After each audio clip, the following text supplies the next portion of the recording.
Hello, and happy anniversary to all members of the Ontario Society of Occupational Therapists. I'm Christy Brenchley, the Executive Director of OSOT, and it's my delighted pleasure to welcome you to a celebration of the Society's 100th anniversary. On January 19th, 1921, the Ontario Society of Occupational Therapy was incorporated in Ontario as the first professional association of occupational therapy in Canada. It was incorporated to study occupations suitable for the various forms of handicap and their remedial effects, to advance occupation as a therapeutic measure, and to disseminate knowledge on the subject. 100 years later, together we can celebrate the vision and foresight of our founders with gratitude. They brought forth the profession we so passionately share today and gave roots to a community of commitment, action, and pride that has endured, spanning the decades and evolving as our profession has, leading the profession of occupational therapy in Ontario. Today, we take a few moments to celebrate OSOT as a community of Ontario occupational therapists and student occupational therapists. So, let the celebration begin. It is my pleasure to introduce our president, Martha Bauer. Thank you, Christy, and welcome everyone to the first of our online celebrations for OSOT's 100th anniversary. It is my great honor to be speaking to you briefly today as the current president of OSOT. This is, of course, a momentous occasion and an achievement that we are so excited to be celebrating with each of you. In preparing for today, I've been so inspired to review our origins and to remember that early on, using occupation as a modality of therapy was a new, innovative, and highly successful practice, as it continues to be to this day. Given the success of the Society's first 100 years, how do we ensure that we continue this into the future? Well, we know there have been countless technological advances, incredible expansion in healthcare, and possibilities for people with differences and barriers to participating in occupations that are most meaningful to them. There has been so much social change, including, of course, most recently, long-needed changes in equity and addressing the long-standing injustices for the Indigenous people, Black people, and people of color in Canada. The practice of occupational therapy has also changed since its inception, expanding the breadth and depth of practice and understanding of the impact and importance of occupation on health. OSOT has made a number of changes as the profession grew in practice and scope. In 1968, for example, the name changed to the Ontario Society of Occupational Therapists, perhaps reflecting a change to support members as the primary objective. After that, work began towards the goal of self-regulation of the profession in Ontario. OSOT launched its first newsletter, The Link, in April of 1990. At the beginning of the 21st century, OSOT moved from regional representation to a team structure based on areas of practice to better meet members' needs. And of course, in 2020, OSOT demonstrated its ability to be nimble, pivoting as we know it had to adjust to the demands of COVID-19, finding new and innovative ways to have meetings, our conference, and connections to members, keeping us all feeling up to date and supported to do our best work. OSOT is our 5 mighty staff, along with over 100 dedicated volunteers in the board of directors, and of course with impact from many of our over 4,500 members. Through OSOT's work in advocacy and marketing, working to promote improved access to occupational therapy with stakeholders, as well as providing opportunities for networking support and education to its members, OSOT has helped to develop and maintain a vibrant, engaged, and strong membership. And so, on behalf of our board of directors, it is my honor to raise a glass to celebrate this 100th anniversary of the Ontario Society of Occupational Therapists with a pledge to continue to faithfully and diligently serve our members and the profession we are all so proud to be a part of as we move into the next 100 years. And so, to the Ontario Society of Occupational Therapists, cheers. Thank you so much, Martha. Well, we will celebrate our 100-year history throughout this centennial year. It seems only fitting that as we commence, we honor the achievements of our long ago colleagues of 1921. Who better to tell us about those early days than the women and men who gave roots to the Ontario Society of Occupational Therapy? We're grateful to be able to share the visions, wisdom, and hopes of our founders in their very own words. I invite you to listen. It's 2021. As we, members of the Ontario Society of Occupational Therapists, celebrate our Society's 100th anniversary, we invite you to step back 10 decades for a few minutes. Let us introduce you to the early visionary women, and men too, who cared so much about the emerging profession of occupational therapy that in order to promote it and protect its future, they created an organization through which their collective voice and vision could flourish, be heard, and be influential. The first Canadian occupational therapists, then known as ward aides, were 376 graduates of a 1918 wartime course in occupational therapy. They worked in military hospitals with soldiers returning from World War I. But with the end of the war, soldier patients were becoming fewer. The therapists were gradually being discharged. New opportunities were not developing. The need for some professional organization became apparent. In the words of those working in or supervising this emerging profession, here are the sentiments and thinking of the times. For some time, we have been disbanding a highly skilled and experienced body of workers, owing to the falling away of military hospital work. Many civilian hospitals are in great need of just such workers, but cannot avail themselves of their services for various reasons. The principal ones being that it is too soon for the public at large to realize the value of the work, and the unwillingness of the government to perpetuate any wartime organization. In the meantime, we are losing the services of our aides. Unless some organization is now formed, I feel that occupational therapy in the future will have to depend on a very mediocre class of workers, in no way comparable to those we have at present. Another point to consider is that they're going ahead with the work of occupational therapy in the United States, and it is not beyond the bounds of possibility that in a few years, we will be listening to learned dissertations by American experts on the subject and taking our leadership from them.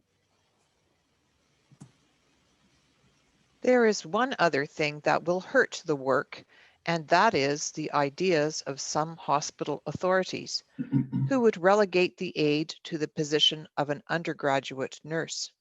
We cannot possibly keep the right type of women in the work under these conditions, as the prestige of the aide must be upheld and means everything if we are to get results. The aide should be allowed to use her initiative. We have felt the need for an organization for a long time. It should be composed principally of prominent citizens interested in the work and yet broad enough to take in the actual workers.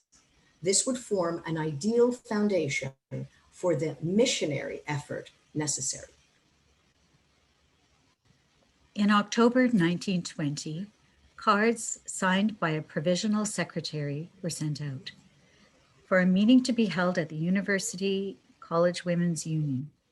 The advisability of forming a society was discussed. It was decided that a charter from the Ontario government should be applied for, and officers were elected. Now, therefore, know ye that I, Harry Corwin Nixon, Provincial Secretary, under the authority of the hereinbefore in part recited Act, do, by these letter patent, hereby constitute the persons herein after named to be a corporation without share capital under the name Ontario Society of Occupational Therapy. That is to say, Emily Doris Stubert, Mabel Lyle Graham, Edith Muriel Bickle, Addie Gertrude Burrell, and Kathleen DeGorsey O'Grady, all of the City of Toronto in the County of York and Province of Ontario, and any others who have become subscribers to the Memorandum of Agreement of the Corporation, shall be the named corporation for the following purposes and objects. That is to say, to study occupations suitable for the various forms of handicap and also their remedial effects, to advance occupation as a therapeutic measure, and to disseminate knowledge on the subject. Thus, the Ontario Society of Occupational Therapy was formally created on January 19, 1921. With an impressive advisory board of 20 members composed of doctors and other interested individuals. Ms. Doris Stubert assumed the role of first president, with the Lieutenant Governor of Ontario in the position of honorary president.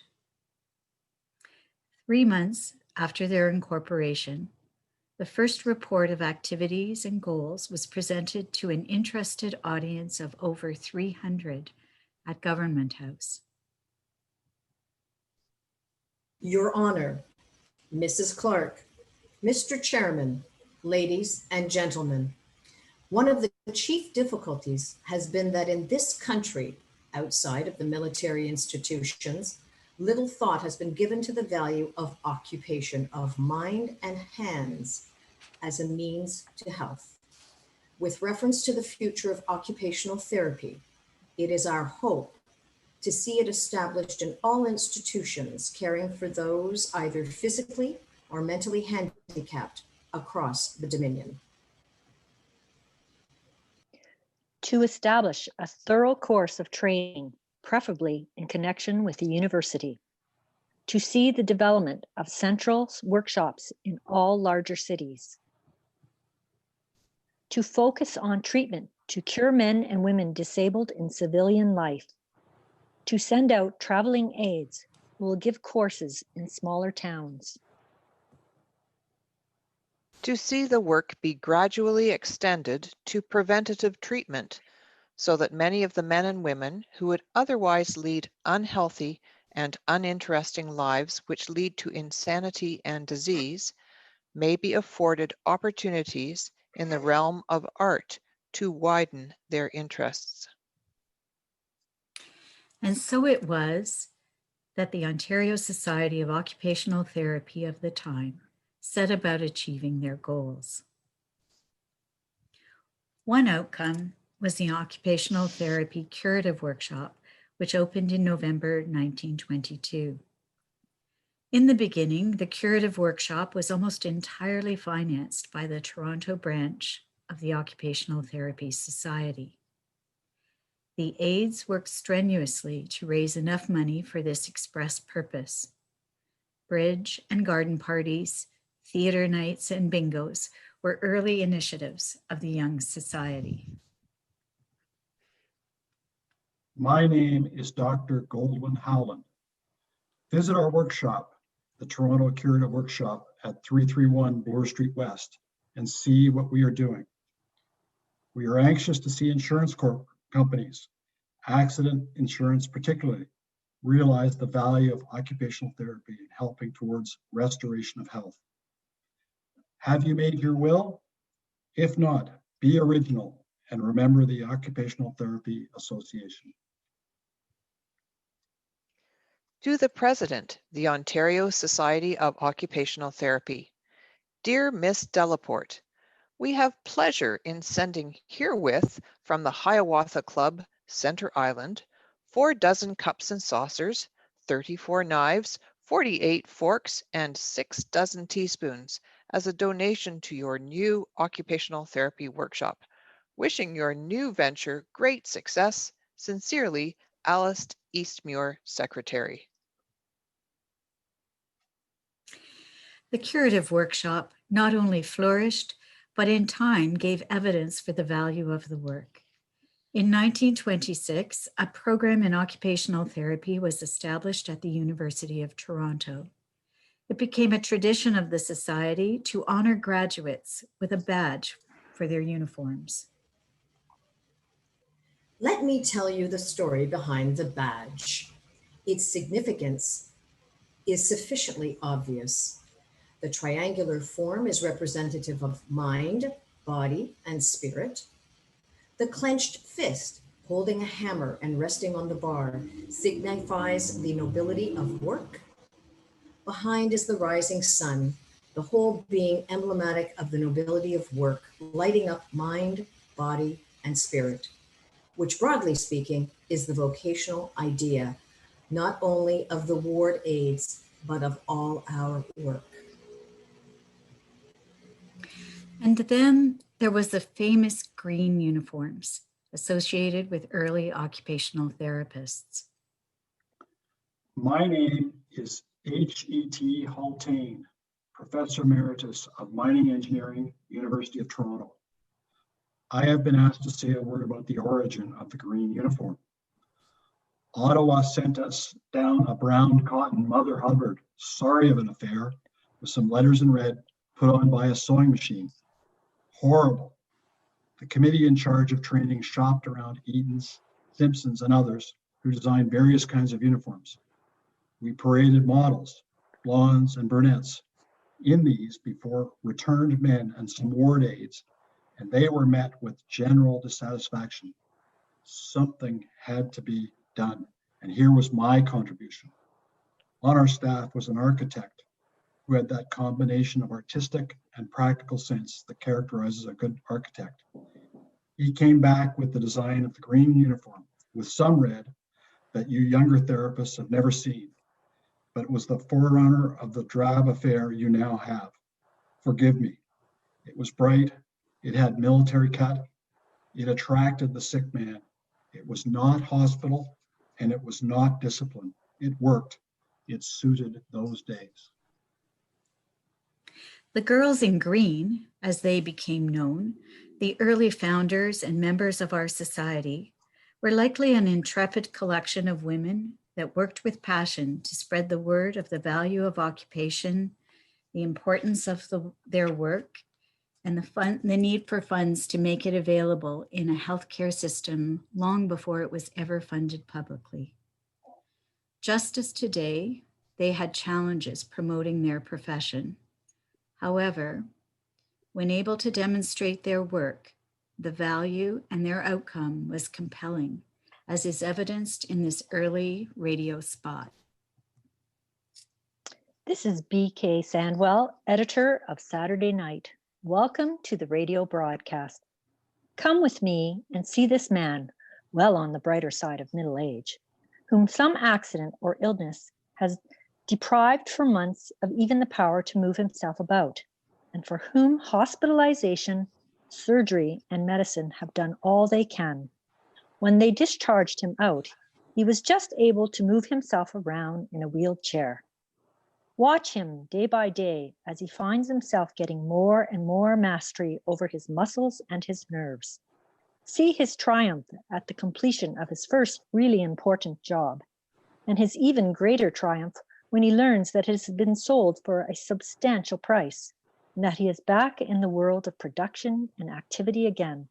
Watch all this as I have, and you will never again question the value of work as an indispensable support to human self-esteem.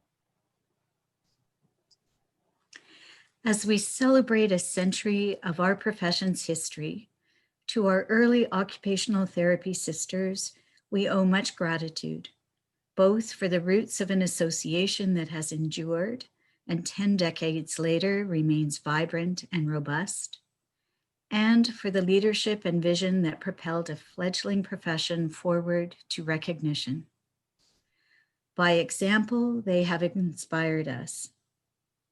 In tribute, may we as a community, the Ontario Society of Occupational Therapists, continue to live their example with strength, courage, and commitment to continue the work to promote the value of occupation, to advance our knowledge, and to ensure a bright and vibrant future for our profession.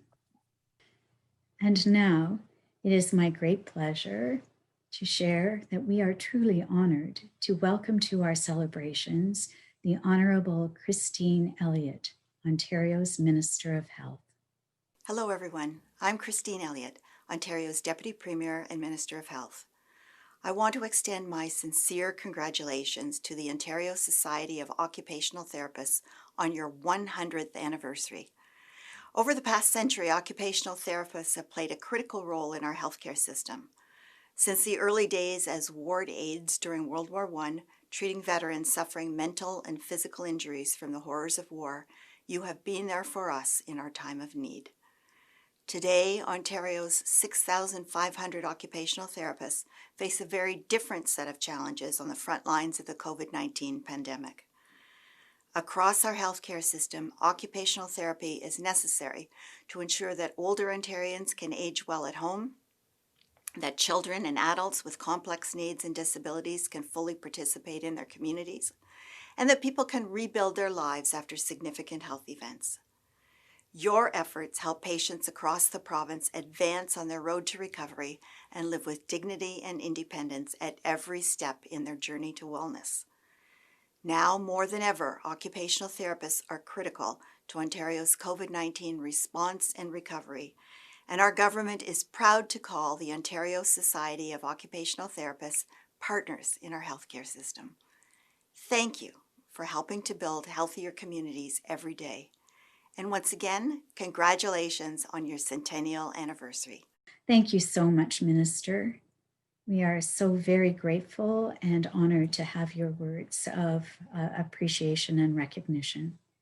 It is truly meaningful. As we close our celebrations for today, may we be reminded that though a century ago, it was the tenacity of a small group of visionary advocates that gave birth to our society, through the years, it has been the enduring pride, commitment to supporting excellence in practice, and to advancing occupational therapy with evidence, promotion, and advocacy of many, of each and every member that has pledged their membership support, that we must celebrate. We have a history of outstanding individuals and ideas, of constant innovation, development, and leadership. We have a history to be proud of, and it has provided us a strong foundation for our future. We look forward to continuing our celebration throughout the year. We have much to celebrate. We hope you will join us in future anniversary events and activities. Thanks so much for being with us today.